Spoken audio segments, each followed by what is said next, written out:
the bat, the VOD and the silver screen. Kevin and Tom and Joe know all there is to know, from masterpieces to deep fried tacos. And if the movie sucks, you might hear them say, there's no telling where the guys will take you. Get ready for a spoiler.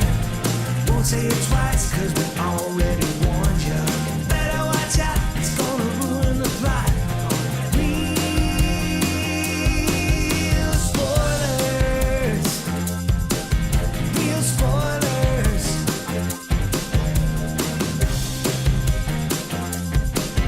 Real spoilers.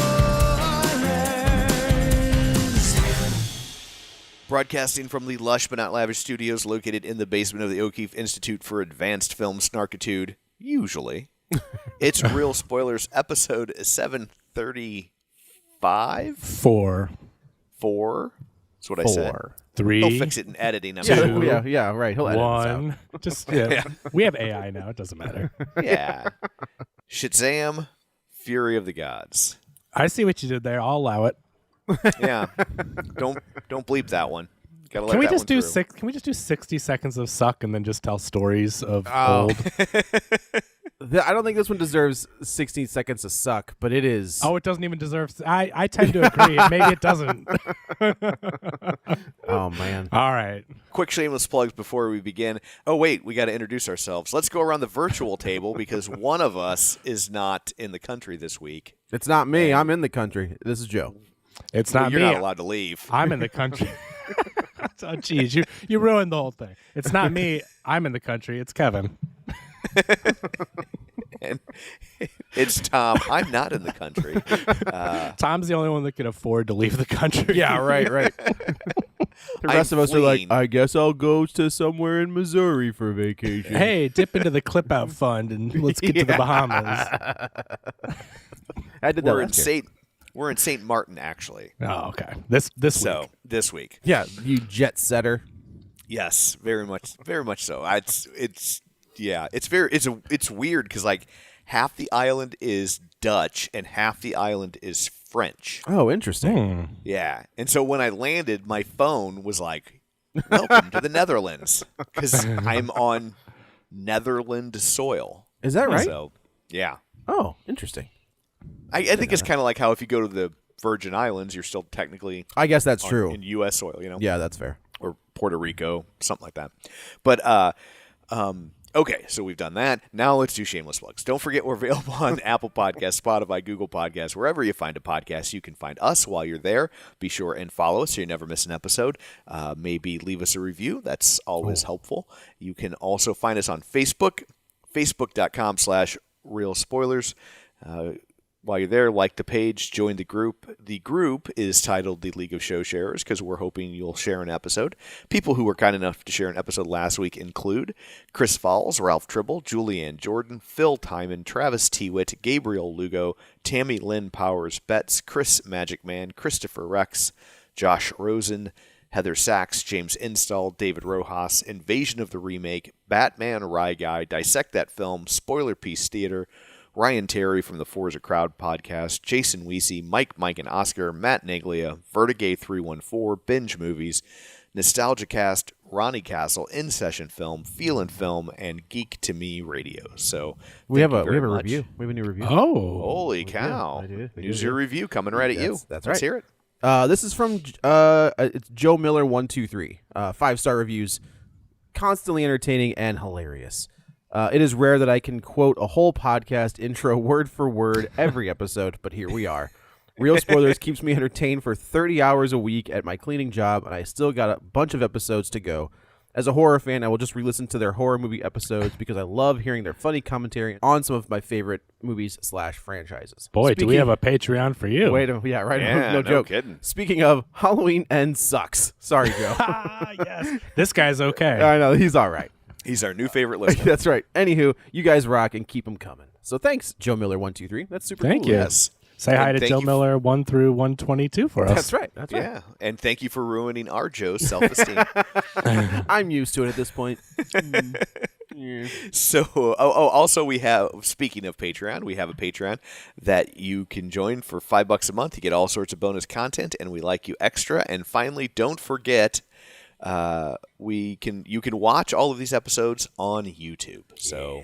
And it's been picking up some steam lately. I'm not saying we're setting the world ablaze, but we have 205 subscribers. So thank you, people that signed up because of our desperate pleas the last couple of weeks.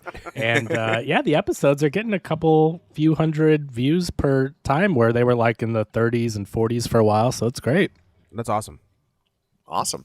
Well, there's all that. Let's dig in to Shazam, Fury of the Gods. Fury of the audience. So it's funny how the DC stuff, Sucks. we've talked about it, right? Like, there have been flashes, no pun intended, of like, okay, now we're moving in the right direction, right? And Shazam was a bright spot among the first Shazam was absolutely a bright spot Yes. among the darkness of the DCU. Right. Note how It's I said Shazam, just Shazam. Yeah. It's probably my second favorite DC. Oh, what's your movie. first one? Wonder Woman. I think it goes Wonder Woman, sure, Shazam. sure. Yeah, I think that's fair. And this is the same creative team. There's no. This is kind of a Wonder Woman 2 situation where That's a good point. Where you're like, what Yeah. happened? and I hear what you're saying, Kevin, and I don't totally disagree. I wasn't mad watching this movie, but it feels like this movie feels like it was a Freddie Freeman movie, and I was okay with that because I'm like, if we're gonna reboot the DCU, right? That's all getting rebooted. We can move on from Zach Levi. Oh, And geez. we can make Clearly, Freddie. we're not. We thought we were going to. I thought honestly, this is one of those moments where at the end of this movie, I thought was they like, were gonna do oh, it. They're gonna Just do do it. Like it. they're gonna give Freddie Freeman the go. The kid from was he Richie from It? He was Eddie. He was Eddie. That's right. Richie was Finn Wolfhard, Yeah. wasn't it? Yeah. Where they're gonna move on. We're gonna reboot this thing. I thought since it didn't matter, they were going to have the balls to do it. Right. I thought they were, because I'm like, they are taking some big swings here because they double down. Like, when they do the fake out in movies, normally they do the fake out and a minute later it's undone. This one Right. hangs There's a on good it for a good stretch. 5 to 10 minutes where you're just It's like, oh. It's like a Toy Story 3 hanging on it. Yeah, it really did. And you know what? And as much as I didn't like the movie, I was going to be like, well, kudos to them for actually doing it. And I totally the agree. sacrifice meant something, and he was a hero. Like, when you undermine, I mean, I know it's the thought that counts, but when you undermine such a sacrifice like that, it just reminds you that, like, well, nothing matters. They can do anything they want. And I don't want to see our heroes killed, but I think I was ready at this point after seeing this movie. I'm like, all right, this Shazam can go. I'd be okay if he got killed. I'd be Yeah. even more okay if I was the one who got to do it. What happened? What happened? Here's what happened. Please. Here's my theory on what happened. All right. Zachary Levi only read the pages of the script that he was on. Because the biggest problem with this movie, yes, the storyline is uninspired, but like the biggest problem with this movie is him. Yeah. Yeah, He's he's real horrible. bad. He's is horrible in it. horrible. And the problem is all the Billy Bastion stuff is like, I'm about to age out of the foster care system, which means I'm practically 18 years old. Right. And then he becomes Shazam, and he talks like he talked in the first 7-year-old one with a traumatic brain injury. Yeah. And so, like, I'm like, that's not how an 18-year-old would talk. Like, this Right. kid isn't 13 anymore. And so, and that's the other problem a franchise like this is going to have as a live-action vehicle, is that unless you're prepared to keep recasting Billy Bastion and being just like, that's just the way it's got to be, Right. like, when that kid gets older, it's dumb. Like, it's why, if he's 18, 19 years old and he turns into Shazam, he shouldn't look like a different guy anymore.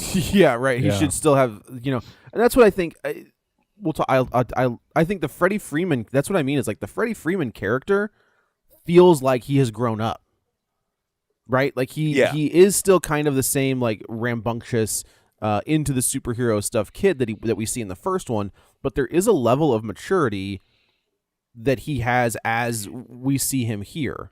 When he uses his powers, like the personality shift makes sense, right? Now that he's got the confidence that he doesn't have Right. as a teenager with a disability. With all due respect to people with disabilities, you can still have confidence. I totally get that, but this is the story they're telling.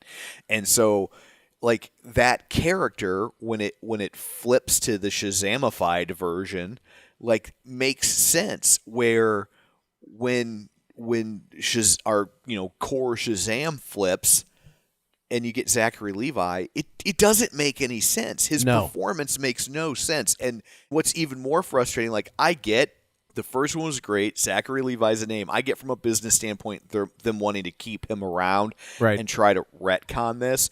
But when you see that post-credit sequence that's doing that, like, he's tripled down on this. My interpretation of this is as a 10-year-old. Right. And I know that last part is so horrible, and he doesn't act like that the rest of the movie. Like, it's so jarring. He does. Yeah, I think he does. I think he's absolutely does. playing I don't the same think it's character. that bad. I don't think the character from the last scene and the one from the post credits acts the same. And like, I know he acts goofy throughout it, but it was a jarring shift from like how much he went all in, where I thought he was kind of lazy throughout the rest of the film. So like, it just totally, to me, seemed like different performances. I feel like maybe they were trying to edit around some of that performance. Oh, maybe because like in the bulk of the film, right? That they in a way that they couldn't in that post-credit sequence. Mm-hmm. Plus, that post-credit sequence is really trying to like bring the funny and it's not. And nope. There was not one laugh in my theater the entire movie. I am not kidding. It wasn't full, but I mean. I'll give you another stat of my theater in just a second that I thought was very telling. But but I think they were really leaning into that fast talking, I'm awkward thing in a way that you just kind of saw in brief flashes throughout the film itself. Yeah. And what's really frustrating is I would bet dollars to donuts that post-credit sequence, just by the tone of it, was written entirely by James Gunn. Oh, I think it absolutely was written by James Gunn. I mean, I haven't seen anything that says that, but just as soon as they started talking, I was like, this is James Gunn talking when Harcourt and the other, it's Harcourt from Peacemaker and Suicide Squad. Yeah, Steve Agee. Who does he play? Yeah. It's the two main characters from Peace, with the exception of John Cena. Harcourt and McCormick. Yeah, when they're walking down the road talking, and you're just like, oh, this is Peacemaker. Like, this is like a deleted scene from Peacemaker, is what this was. John Economos. Is that really his name? Mm-hmm. In Peacemaker? Yeah, John Economos is his character. Okay. But as soon as they started talking, like, I was just like, James Gunn wrote this. Yep. And so at first I was encouraged. I was like, oh, cool. I tweeted. They were good, right? Like, those two were good in that scene. For sure, yeah. And then you get to Doofus. And it's bad. It's horrible.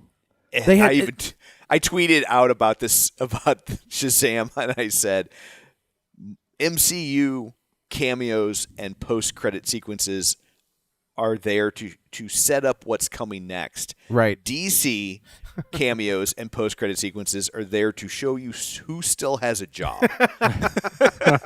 It's so crazy, though, because, I was like, okay, at the end of that, so Mary Marvel has become, probably in the last 10 years, has become one of my favorite characters. Here's the crazy thing, right, is the entire time the two parents don't know that their kids are the Marvel family. That's what I'm calling them that. I don't care. That's who they are. They're the Marvel family. I loved at the end when, who is that, the creator or whatever, says, "Oh, you're Captain Marvel." That was the kid who played Billy Batson on the TV show. I love that they did that, though. That they had the balls to actually say Captain Marvel in this movie. You also got the Winnebago from. Is that what that was? That's the Winnebago that they drove around the country in the Saturday morning. Oh, okay. TV you also show, get the both Annabelle dolls are in this as well. Oh, really? Yeah, it's the scene when he's talking to the pediatrician, and the dolls are both sitting at a table together. Why?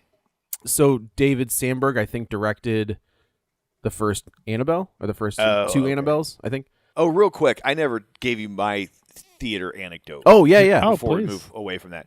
So I saw a Thursday night preview. There was probably about 40, 45 people in the theater. critics or just a mix No, of no, no. people? This is open to the public. Oh, Like, got I it, paid got it, money. okay, Like okay. the soft open on Thursday night. Oh, So- hard-earned money for this one. Yeah. So luckily I bought something from Fandango that triggered an $8 coupon. So Oh, outstanding. I used it. So I just thought this was really interesting. So about 45 people in the theater, right? By the time the post-credit scene started, there were 6 people who waited. Wow. Yeah, people are out. And I don't know if there was an end credits scene. There was. Okay, because none of us waited for it. Oh, Yeah, I left. I did not stay there's- for that. There's another Yeah. one, yeah. No, could not care. But It's I just okay. thought it was really interesting that like how few people stuck around for the post-credit scene.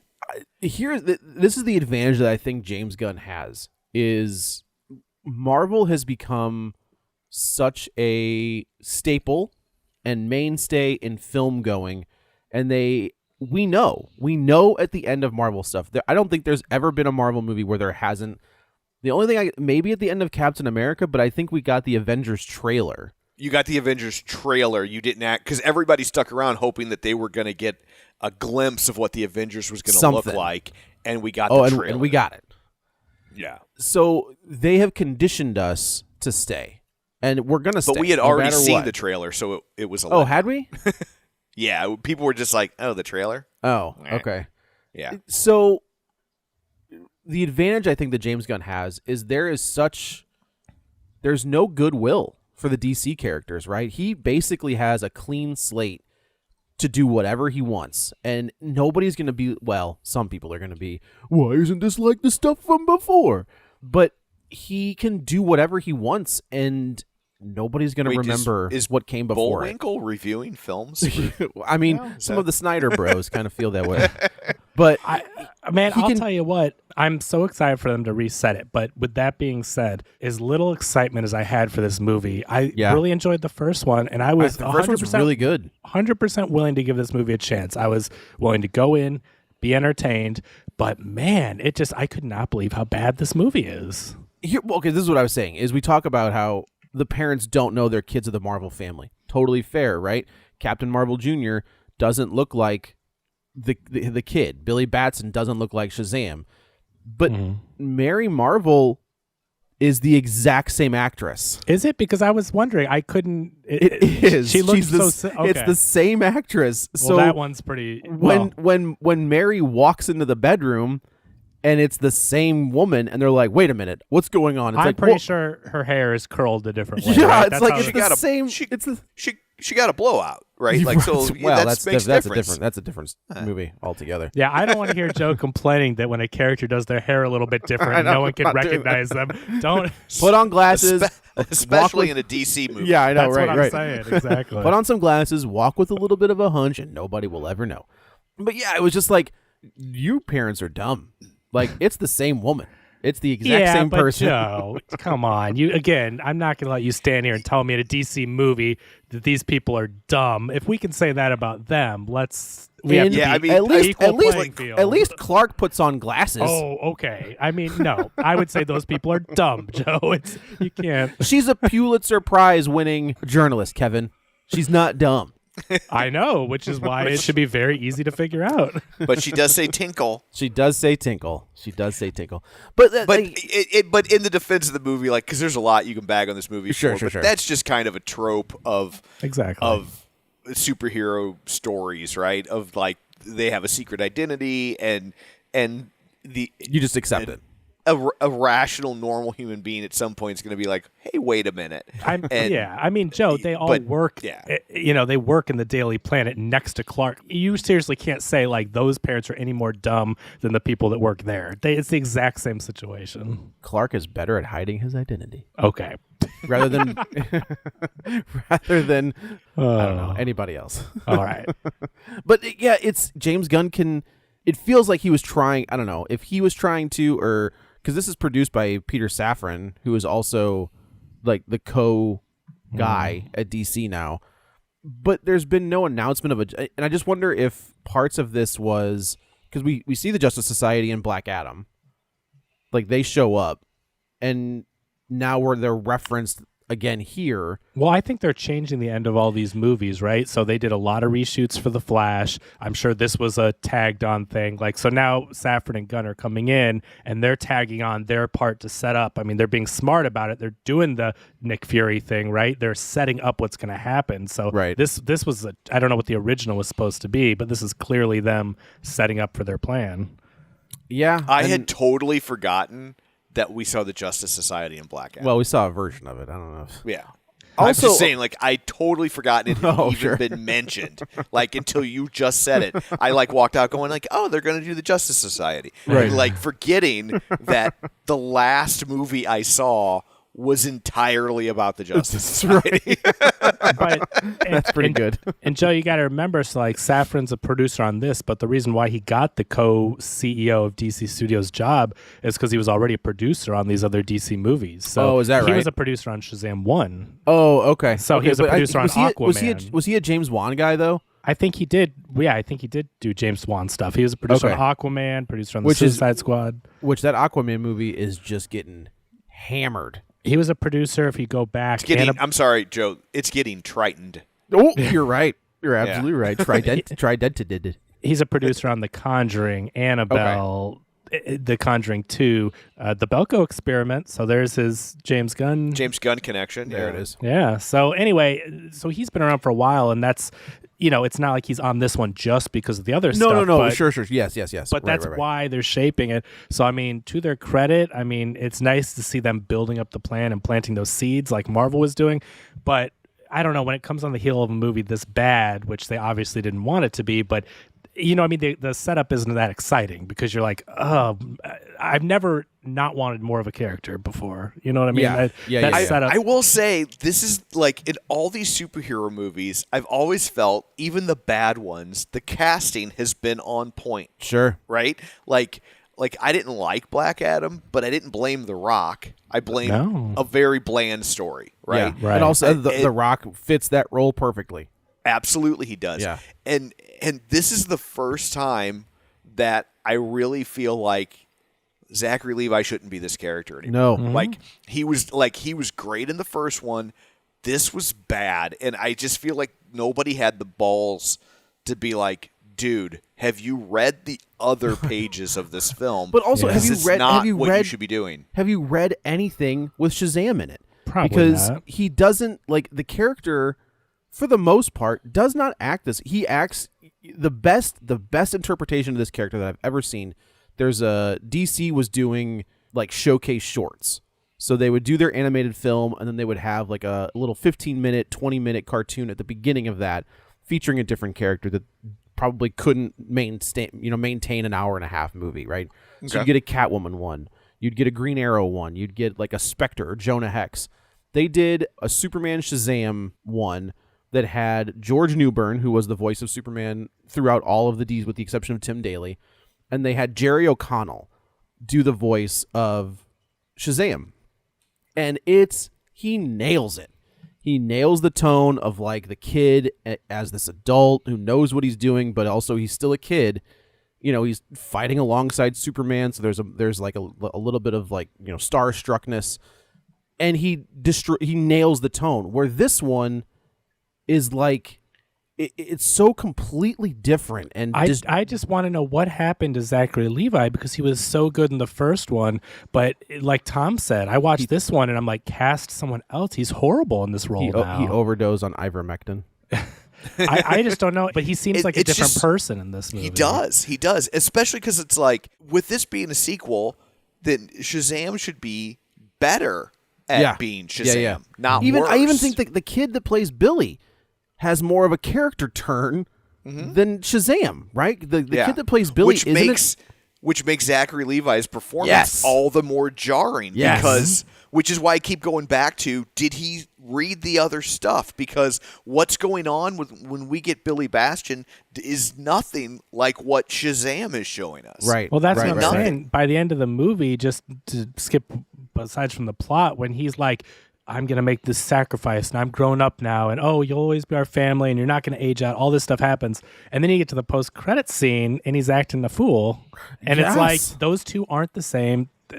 people. It's not the same. But also, it's crazy because I feel like they do set up Freddy to be the new Captain Marvel, right? Freddy is way more interesting in this movie than Billy Batson. But he's doing more things interesting. like he's able to fight off Calypso when nobody else could. Like when Calypso kind of puts the hex on him to get him to say the names of the Marvel family. Yeah, and his human he's fighting form. it, he won't do it. That was interesting, right? And then when he gets to the they're like, dragon, and this dragon, is supposed to paralyze you with fear. He's fighting his way. He's not stopping. He doesn't quit. He gets to the girl, and it's like, okay, they're definitely setting him up to be the new champion. which was why it seemed like, okay, well, maybe Zachary Levi's uninterested. He's on his way out.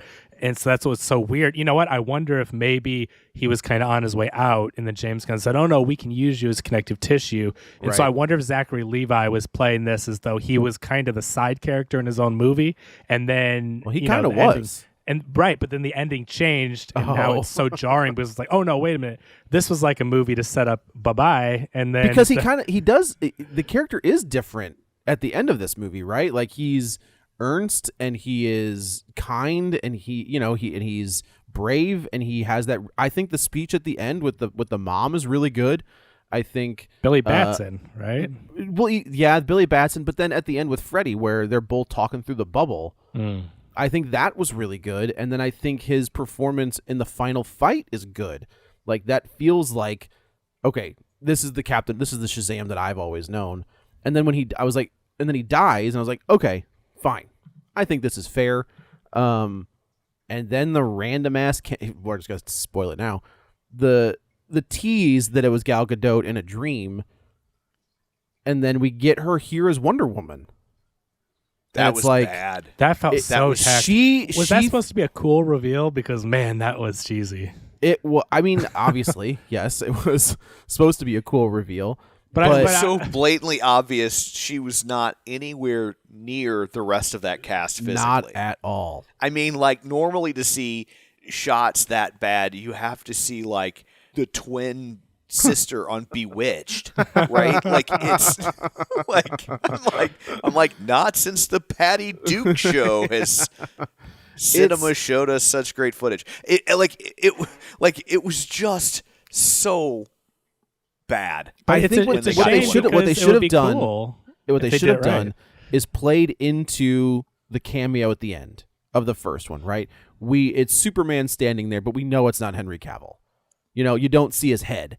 So just keep playing into that, right? Yeah, and but on the flip side, Joe, this was cool because they did the head fake. You're expecting it's not going to be her fair. again, That's and they fair. get her. But if it were done well, it would have been cool. But it's a shame they wasted. Like this feels so tacked on. Like, oh, well, you know what? I bet it was. We have to pay you for Wonder Woman 3, and it's not happening.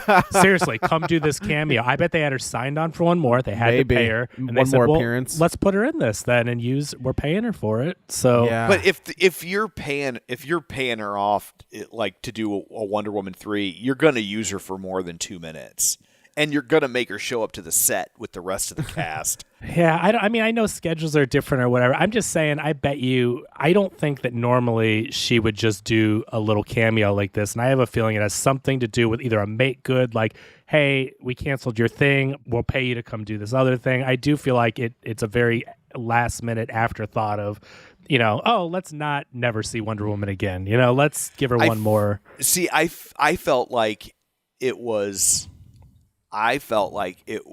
James Gunn's way of saying Wonder Woman, Gal Gadot is still part of. I thought the same of this thing. Franchise moving forward. I thought that's the only reason that scene exists is because he's establishing, hey, you're still going to have core characters. You're still going to have Zachary Levi as Shazam. You're still going to have Gal Gadot as Wonder Woman. You're still, we're still going to get one more movie of Affleck as Batman. Yeah, I got a plan in place that's going to keep the key people that you like, but give you new, better stories. But I will also say, based on these scenes that are clearly from the new regime, I'm not so sure we're going to get new, better stories, which I would not have said before seeing this movie because I think James Gunn is a great choice, and I'm worried now.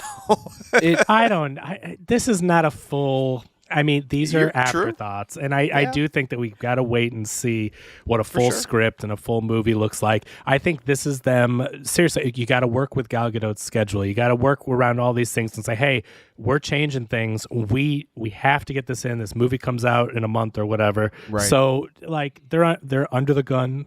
No pun intended. So, yeah, I'm definitely in the wait and see camp for that. But, yeah, this is not good, and it's a shame. But we should talk about a little bit of the plot about, like, what they're trying to even do in this thing.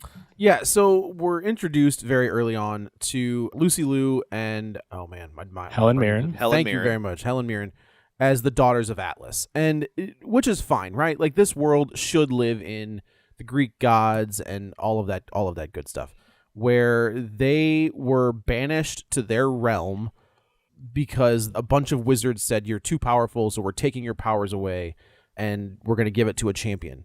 I will say real quick, it is interesting that Shazam's costume at the end of this is very reminiscent of Black Adam's. It's charred in black, and it's all black, although, for the most part, it's black all the way down. Thought that was kind of interesting. Also, this movie cost $100 million less than Black Adam to make. Oh, well... Didn't have to pay The Rock. That's also. Oh, good call. That's a great point. And I think this movie looks better than Black Adam. Yeah. There was some really that bridge scene at the beginning. Oh, I don't think it was that bad. The budget makes sense because that hurt Lucy Liu riding the dragon. Was that not the most horrible? That was pretty bad. That was really bad. That's real bad. I thought the bridge scene was fine. Oh, some of those flying shots. Sure. Okay. That was bad. And it's not like making a character fly is a new idea. Right. Like, we've been doing it for 50 years now. 1978. And back then you believed it. That's true. Yes. That's fair. So get it together. That's totally fair. So they break into this museum and they're stealing. They want the staff, the wizard staff. Yeah, they do. Yeah, they do. Oh.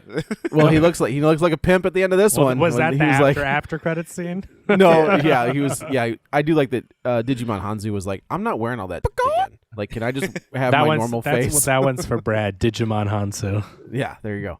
They steal a staff, and of course, now they're gonna go back to their realm and try to plant the seed of life and bring back the magic to their world. But since Billy broke the staff in part 1, that broke the barrier between this world and our world. So when he gets the staff at the end, he doesn't break it again. Why? I don't know. Yeah. Like, if the barrier is already broken, right? If you're not doing any more damage, just break it again. Yeah.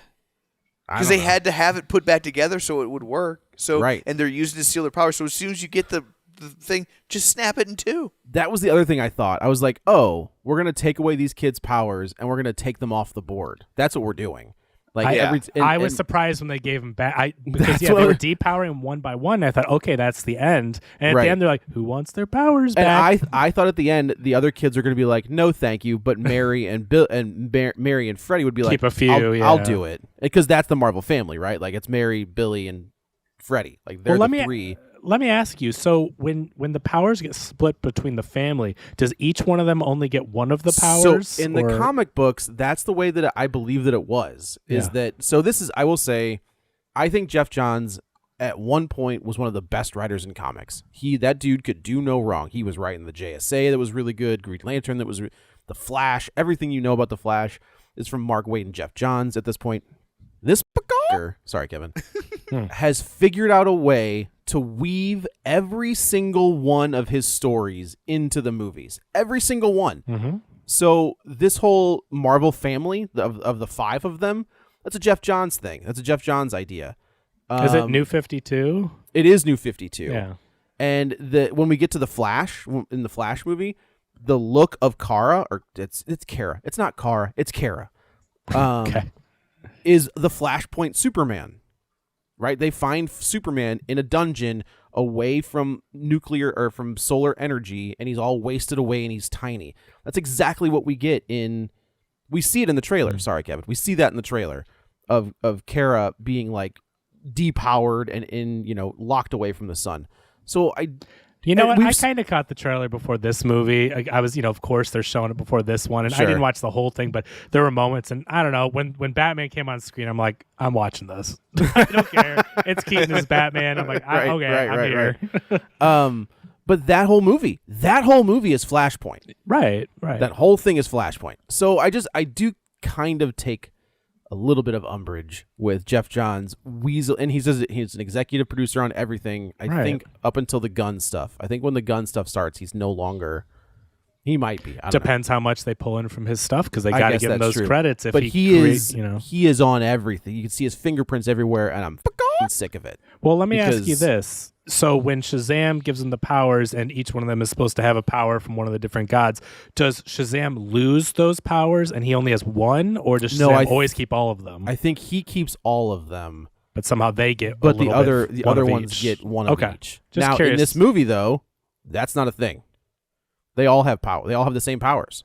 Yeah, like Captain Every Power. Freddy says. But then why does he call himself Captain Every Power? Like that's different than everybody else. Because they all have because in this movie. They haven't lost any powers.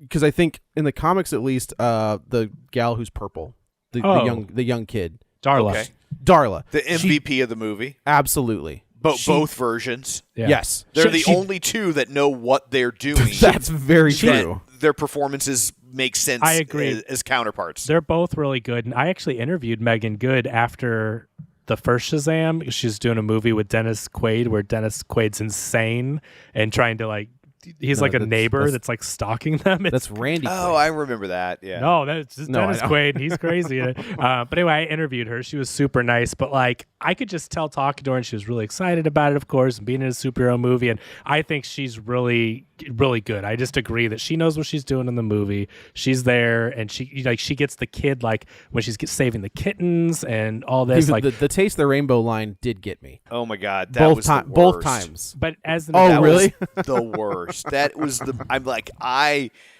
don't know.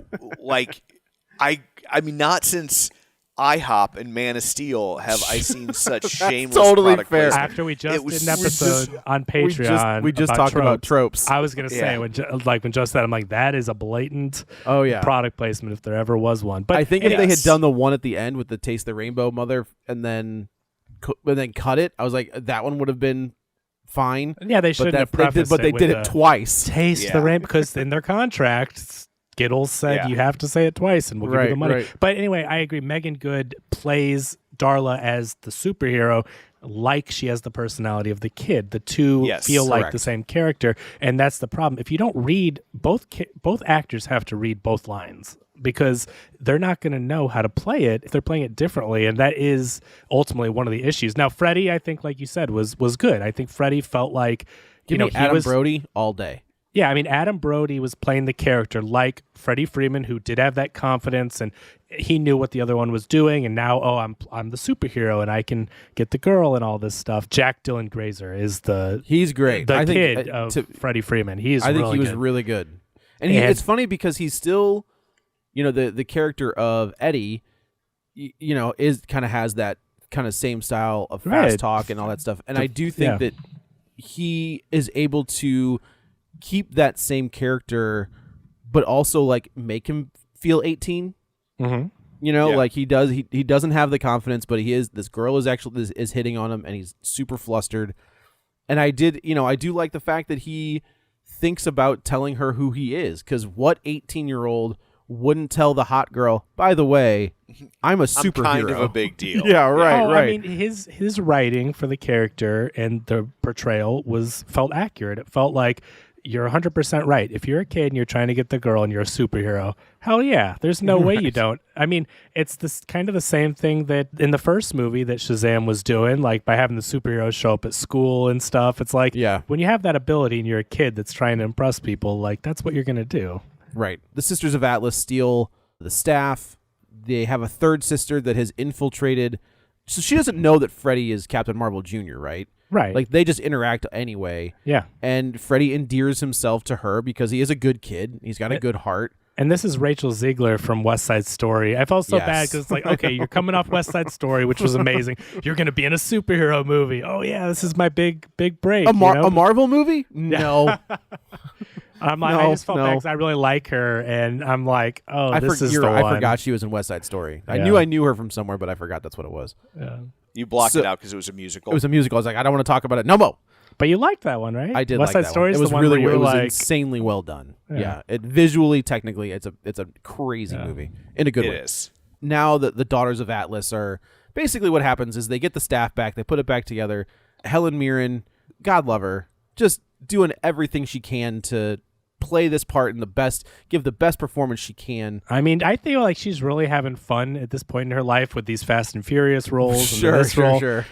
They do that thing, Joe, where she's in Fast and Furious, and they mentioned Fast and Furious in this movie. So I'm like, what does that mean? Is Helen Mirren in this? Helen Mirren has to be in both movies. So it's just a weird pet peeve of mine. But I forgot she was in those movies till you just brought that up. But she's having fun. Yeah, I think isn't Dom firing on her in that movie? Can you blame him? Can you blame him? No, but I just yeah. Go watch Caligula and tell me that you don't blame Dom for that. No, I watched this movie and I'm not blaming him. Well, in all seriousness, Kevin, you should go watch Caligula. Okay, so you're right. So it's just going to be me and Joe for the rest of the episode. Kevin's. Let's put it this way, Kevin. Penthouse produced that movie. Oh, geez. I mean, I know of it. It's got Clockwork Orange in it. It does, yeah. Malcolm McDowell. Malcolm McDowell, yes. Yeah. So, anyway, Dr. Loomis, yeah. So you've got Helen Mirren's bad, but only bad because it's they trapped us and took our stuff away, rightfully so. Let me get my powers back that I'm owed. Lucy Liu is bad, let me get my powers back. Now I'm going to kill everybody and destroy everything because I want my revenge. And then you have sweet, younger, only 6,000-year-old sister, Rachel Ziegler, who's hey, I get it. We got to get our world back, but we're not going to hurt anybody. And you could tell she's not really down with anything that's going to... I kind of love the line from the mom when Rachel Ziegler kisses Freddie. And she's like, oh, it's great. This is kind of inappropriate, right? Yeah. And the dad's is like, yeah. And that other line, I thought, what's with our boys dating older women? I did appreciate that. The other, jumping to almost the very end, but one of the funniest lines that I did kind of have a little chuckle to myself was that, okay, everybody, let's tell them. Where the Shazam? I'm gay. Yeah. That was good. That was good. I think that would have worked better had they not already telegraphed that he was gay. In the first scene, yeah. Yeah, right. I think it would have been a lot better if we didn't know that too. If that was our do we know that in the first one? Oh, they think so. When they end up in the strip joint and they all come walking out and that kid has a line where he's like, nah, it's just not for me. That's kind of I thought that was a well-timed moment, and then I like when everyone's like, we know. We know. Yeah. That was good. I guess I'm just going to go watch some baseball. It's like that. I like that line too. But there's this through line throughout the movie that basically Billy Batson is about to age out. So once he hits 18, he thinks the family's going to kick him out of the house because they're not receiving. But they didn't kick Mary out. So why would he think that? I don't know. She said she got a job. I don't know. Yeah, I think it was supposed to be because she has a job and she's earning her own keep, but nothing about this family says they're going to kick him out. I know. No, it's a really weird. Yeah. And there's also this thing about he won't call her mom and but we only get one reference to it, and then it's supposed to be the big emotional moment at the end where he calls her mom, and I'm just this what They it didn't just really felt plan that out very well. It was it just felt very contrived. There's another scene in this movie where I was like, that okay. It's the same. It's the bedroom scene when the mom and the dad are in the bed, and I was like, are her boobs gonna fall out? Because she's barely wearing a top. She's in a night clothes, obviously, but the woman that plays the mom is, as the kids say, stacked. And she's what kids say? I don't know. I gotta tell you, my kid says, and I was like, that I don't know what that means. All right, whatever. She's bussing. I don't know. Is that a thing? That's a thing. Sure. That's a food thing, but I guess that could apply. Well, maybe. But yeah, it was just a very weird moment in this kind of family movie where she pops out of bed in a tiny little nightie, basically. And I was like, this is awkward. This is super weird, and whatever. I guess you had to find something to be interested in this movie. I mean, I found two things. Okay, but so that and Skittles. That's exactly it. so yeah, they may as well turn to the camera. You can find these in your local concession stand. They're actually at the local concession stand right outside. So Billy's worried that he's gonna, Skittles and Tittles. Hey, trademark real spoilers. That's Yes. that. Well, Billy's maybe not Taste worried- the rainbow indeed. Billy's worried he's going to get kicked out of the house is his thing. Freddie wants to use the powers because he feels confident and he likes himself better with the powers. So he's going out there trying to do stuff on his own, where the Shazam family thing apparently is all or nothing. So they're not allowed to turn into the heroes unless they're Which all I doing thought the thing. made sense if the powers were all connected.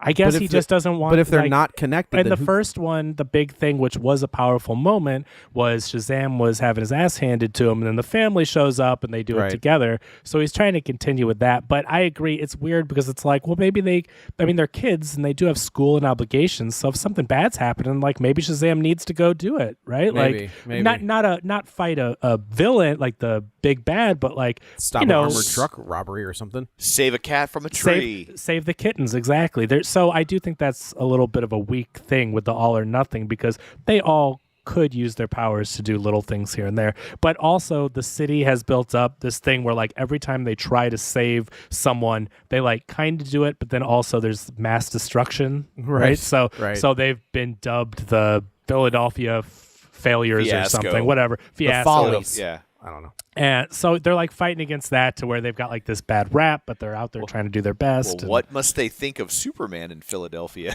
Yeah. I gotta tell you, same thing. Well, yeah. Also, it is kind of stupid that we reference Metropolis, we reference Gotham, we reference Central City, but this movie's in Philadelphia, but the school is called Fawcett High School, where it's like, just call it Fawcett City. Like, because the DC stuff notoriously is not set in real cities, right? Right. Gotham looks like Chicago. Metropolis looks like New York. Right. Central City looks like on the coast of California. I mean, if you want to set this in Philadelphia, that's fine. That's not Central. That's maybe Central California. I always thought Central City was supposed to be in the Midwest. Yeah, I thought it was like Oh. Kansas City or something. Oh, you know what? I'm sorry. Coast City. Coast City. Okay. So you're absolutely right. Central City would be somewhere in the Midwest. Coast City would be on the coast Yeah. of California. Well, that That makes makes more more sense. sense. Yeah, right. With the Central- airplanes and stuff like that. Yeah. Central Coast City, California. Central. Right. We don't have airplanes in the Midwest yet. No. No. We're pretty far back. Star City is in the Pacific It's Northwest. in Mars. That's right. That's Tom where had it to is. take a horse and buggy all the way to the coast just to get a flight. Just to He catch or- a plane. He Oregon Trailed it. Unfortunately, we I lost got one. dysentery. Tom got. That's why he's so skinny. Is Tom got dysentery. But when you set it in Philadelphia and you make Philadelphia a central point of this movie, it kind of negates all of the other cities around it, right? Like, just call it Fawcett City and have it look like Philadelphia. It's weird. It's that thing again where it's like some stuff is real world stuff, some stuff is Yeah. made up stuff. It is weird. But anyway, back to the plot just to breeze through it. The wizard's Oh, still yeah. alive, we find out. He gets disintegrated in the first one, but really his essence just transposes to Mogrified. Yes, somehow survives and goes to this other realm where they imprison him. Our villains of this movie imprison him, and they're like, now that you took our powers away, like, I don't get the whole thing. I don't get why he's not dead. I don't get why he's back. So when you have these powers, you Magic. die, but you don't die. Like, they did a really bad job of explaining how that works. I just think because he doesn't have the powers anymore, right? They did a bad job, Kevin. You could leave it at that. Yeah, so it doesn't really make sense, but he's still alive. So you get moments between when they end up capturing Freddy and they want to use him to ransom the powers. So Helen Mirren's like, give us the Shazam powers back and we'll give you Freddy. So he gets some moments with the wizard in the jail cell. Not bad. I don't think those were terrible. No, I mean, they're fine, but Rachel Ziegler is, again, not cool with this. She knows that once they get what they want, that Lucy Liu especially is going to go destroy everything, so she breaks them out. Meanwhile, people are just trying to figure out how to get Freddy back and all that. And that's pretty much it. Once Lucy Liu gets what she wants, which is She gets the staff and she's got the apple. Helen The Mirren seed- steals seed the of apple. life, yeah. That's what it is. So they fight Helen Mirren, and they end up bringing her right to the doorway that leads her to their lair, which has this golden apple, Chekhov's golden apple they showed earlier. And then so she walks right in and steals it, and that's what she needs because that has the seed of her Atlas or whatever. The seed of life. Yeah, so they're going to be able to plant that, and that's supposed to revitalize their home world. But Lucy Liu actually wants to take it and plant it in Earth, which when you plant that in the soil of Earth, it's demons, it's ogres and monsters. Yeah, it's all of them. It's harpies and ogres and unicorns. Unicorns, which I do kind of. The one kind of gag where I do like is the wizard's like, these things are bad. I like that idea of saying I did like that. Unicorns are not the things that you think of unicorns are like your earthly versions of them. Yeah. They are awful things. Yeah. But then we get the taste the rainbow line. Yeah, and then they endear them, with Skittles. Skittles, the closest thing to ambrosia we have. I was like, I don't think that's right. That was weird too, because first of all, I'm like, I don't know what ambrosia is, but I'm like, ambrosia Skittles? it's like marshmallows and. That's what we call it. That's but true. Yeah, right. In Greek mythology, it's supposed to be like the best tasting thing in the history of universe. Oh, okay. So it's the gods would basically do anything for it because it was so delicious. I see. So it's kind of generic where you could apply in the Midwest. It's marshmallows and canned mixed fruit. I see. Okay, got it. So, and throughout the story, we should say the kids are losing their powers. So Lucy she's got the staff now, and every time she runs into one of the Shazam family, she zaps them with it. It takes their powers. So we're working with only a few of the heroes with their powers left. She's stealing it one by one to where Shazam's the only one left, and she plants the apple in the middle of Philadelphia Flyer Stadium, whatever that is. Phillies. It's the Phillies. The Flyers is the hockey team. Oh, okay. She's Philadelphia Phillies baseball stadium, whatever that one is. Sorry, Philly crew. And the thing is, all these monsters are out. The other thing, too, is I didn't read a lot of Shazam comic books, but when the monsters started appearing, I'm like, is Shazam a monster comic book? Because he did that in the last one, too.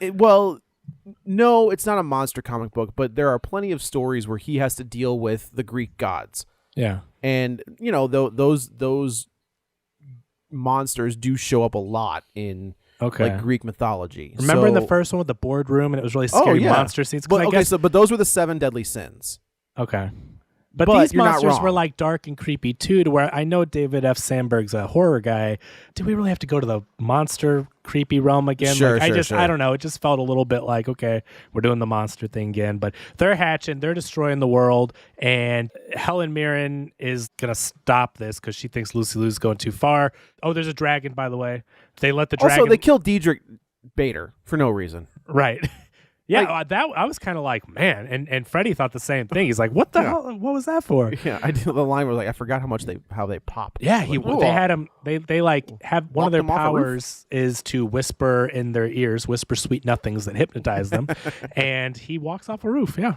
Anyway, I was really surprised they left him dead. I thought for sure that they were gonna bring him back. You hear it though, man. You do, yeah. The last thing when they're chasing the kids and everything is she lets the dragon out that they've been talking about, and we get a glimpse of it when Freddy and Wizard get in the pit. And so Lucy Liu's riding this horrible CG dragon. I don't think the dragon looked bad. She looked bad on the dragon. It's an okay design, but that's what I mean. It's a horrible flight sequence with her on the dragon, but she lets it out and they're flying around with it. And when Helen Mirren is like, okay, this is enough. Whip your dragon out. Yeah, you can't PG-13. We can't do that. She's like, okay, this is enough. We were going to revitalize our home world, not destroy Earth. And Lucy Liu has the dragon like spirit with its tail right through her chest. This is another dumb thing, though. Like, it kills her. She's good as dead. But then later, Zachary Levi shows up and is like, oh, hey, electricity will heal your heart, which has a hole through it, right? Like it just a hole through the middle of your chest from your front to your back. I mean, she was they didn't kill her with high cholesterol. She's laying there dead because the thing speared her through her chest, through her heart, and she's laying there dead. And the whole part of that movie, and then he comes and shocks her, and she wakes twice. up, and she's alive just long enough. And it's a good amount of time, just long enough to then take the shield and shrink the bubble down to where it just surrounds the stadium. They trap it around a good amount of where there's people at risk and all this, and they clear the place and then they shrink it down. Shazam convinces her, like, hey, this one last thing we need you to do. And she condenses it just around the dragon, Shazam, and Lucy Liu. And the tree, yeah. And the tree, which is in Philly Fanatic Flyer Lane, whatever we call that place. Yeah, we'll go with that. You know, they have football team there too. And so this is the big sacrifice we talked about. Shazam. And this isn't bad. Like I think this Star scene, Trek 2. That's the Wrath of Khan. Yeah, where it's like the needs of the many. Yeah. Blah blah blah. Yeah, and I didn't mind this sequence. I liked seeing him as a hero. Punching a dragon. The imagery is pretty cool. This was the most like Snydery, comic booky, his style when it's all dark and the Shazam, the lightning bolts lighting up and he's floating up. It's very much like you saw in Black Adam, which had the same kind of faux Snyder imagery. It was a cool comic book sequence. I thought it looked neat. I thought this was fine. And then, he punches the dragon. He charges the staff with enough Shazam power, stabs the dragon, and then they Thanos the entire thing. Everything turns to dust. And I was like, bro, it's the number 2 grossing movie of all time.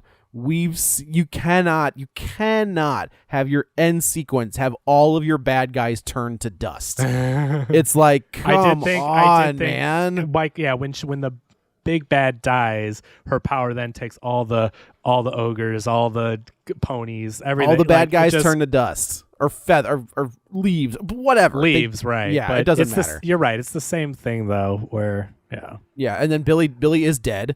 They bury Billy. I don't know where. I guess they're in the magic realm. Rachel Ziegler's like he died. He was a true god, or one of them says he was a true god. He deserves to be buried like a god. So they take him to wherever Atlasville is, wherever these ones are from, and they bury him there. Yeah. Yeah, and then Mount Olympus. Is that what I you're don't think it is. I guess don't it think could be. I don't know. I don't think it's Mount Olympus. Wouldn't you just call it that then? It's not like there's a copyright on Mount Olympus. Either way.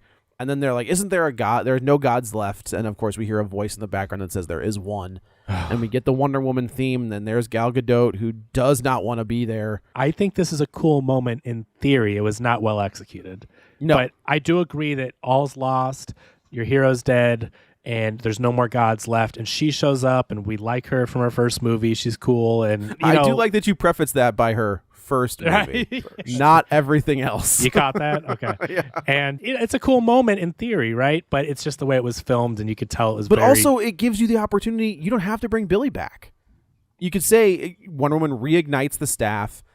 Billy's not coming back, and given the interactions that the Wizard has had with Freddy. He looks at Freddy and says, "You are the new champion." You're right. That's the thing. Just because the staff is repaired does not mean. I mean, he's dead, and they're reanimating him. If they have the power to reanimate people, well, why don't they bring back Helen Mirren? But also, why does he come? Why does he come back as Shazam? Yeah. Why wouldn't he come back as Billy? He died as Bill. I guess because the staff used the power to transform him. Okay. They gave him the Shazam power, I guess. But do you think this will be a way to have him always be Shazam? I wonder if I didn't think about that and not change back into Billy. Yeah, because if he changed back into Billy, Billy dies.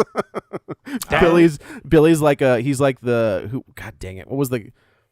He's Jack from American Werewolf in London, where he's just every time he turns back into Billy, he's just a rotting corpse. Yeah. But yeah, because some time had passed. I'm guessing they didn't go overnight to Atlasville. So I don't know. That is weird. Like, he's been dead. I just think it's a very strange. One, I think it was very cheap. And two, I do think the logistics of it is, it's a comic book world, but they brought him back from the dead. That just seems, I don't know. I mean, I know they do it with Superman. I know it happens, but Superman. Okay. Now wait. But he comes back messed up, right? But also in the comics, they say that he never really died. Oh yeah. He was low heartbeat, heart rate. Yeah, right. So he comes back. Everything's back to normal. The second end post credit sequence is what's his name? The Dr. Savina from the first movie, the bad guy from the first movie. Mark Strong. Remember. Mark Strong. Mark Strong is back in his cell. He has another interaction with Mr. Mind, the little worm. Oh, Mark Strong's alive in this too? Yeah. He was alive at the end of one. Remember, he's in the cell with the little worm, Mr. Mind, and they talk to each other. Oh, and then there's a little. That's the joke. Is there's a little joke. He's like, I've been here for 2 years, and he's like, I'm a worm. It takes me forever. I don't have wings. I can't fly. I have to squirm everywhere. Yeah. He's like, oh yeah, one more thing, and he squirms away. Mark Strong's like, no, and that's how it ends. That was It was like a really weird, jokey post credit sequence that wasn't very funny. Well, that fits because those are two kind of integral Captain Marvel villains. Gotcha. Mr. Mind and Dr. Savina are two, like, but it doesn't matter. Yeah, this movie was a swing and a miss. It does not make me hopeful for Aquaman 2, which was just it's getting, there's rumors that it's real bad. They delayed it so much. But who knows at this point? Getting the stamp of approval from The Flash from Tom Cruise can off for all I care. That's the only one I have any curiosity left for. I mean, I'll see I agree. Aquaman. The first one was fun, but like at this point, knowing that everything's changing, and I guess now some stuff can hang around, but it just feels like we're delaying the inevitable. You know, these movies are releasing because they were already in the can. They're going to tweak them a little, but of all the movies that they've canned and just ate the budget on, why do they put feel out like Aquaman? these have to come out? I think I mean, the I feel like potential's too high. I think The Flash has to come out. Scooby-Doo is not going to make $1 billion. Aquaman makes $1 billion. The Flash, if this thing is good and as good as they all say it is, that could make $1.5 billion. Like they can't scrap that, but the little stuff. They could have scrapped this. Well, yeah, I don't disagree. So, okay, It's a shame. well, I guess it is, and I really feel like on my birthday, no less. as mediocre as this film is, I feel like if Zachary Levi had been better, it would have been good enough. And I feel like he really phoned this one in. Big time. I don't know what he was doing. I don't even feel like, because it doesn't feel like a lazy performance. It just feels like a really miscalculated one. Like, that's fair. It feels like he was busy doing Kurt Warner movies and like just read the pages in between break time or something. Like it just felt like he didn't understand what this movie was doing because his performance doesn't match what it feels like they're trying to do with the story, right? It felt like he showed up, stayed in his trailer as much as possible, showed up when he had to, left. You know, to me, it just feels like he wasn't in it, like his heart wasn't in it. Yeah. Nope. It shouldn't be called Shazam Fury of the Gods. It should be called Shazam Contractual Obligation. So, well, anyway, I guess that's it for this one. Let's go around the virtual table and everyone can say where to find them. This is Joe. You can follow me on the Twitter at JoeyButts, BUTTS21. You can also follow me on Letterboxd if you so choose at the same thing, at the same name, JoeyButts, BUTTS21. Fancy. This is Kevin. Follow me on Twitter at Kevin R. Brackett. And this is Tom. You can follow me on Twitter at Roger Kubert or on Facebook at facebook.com/Tom O'Keefe. You can find the show online, facebook.com/Real Spoilers. While you're there, like the page, join the group. Don't forget our Patreon at patreon.com/Real Spoilers. And of course, you can watch all of these at YouTube. So go give that a check out. So that's it for this one. Thanks for tuning in. And until next time, Josh reunites with Billy.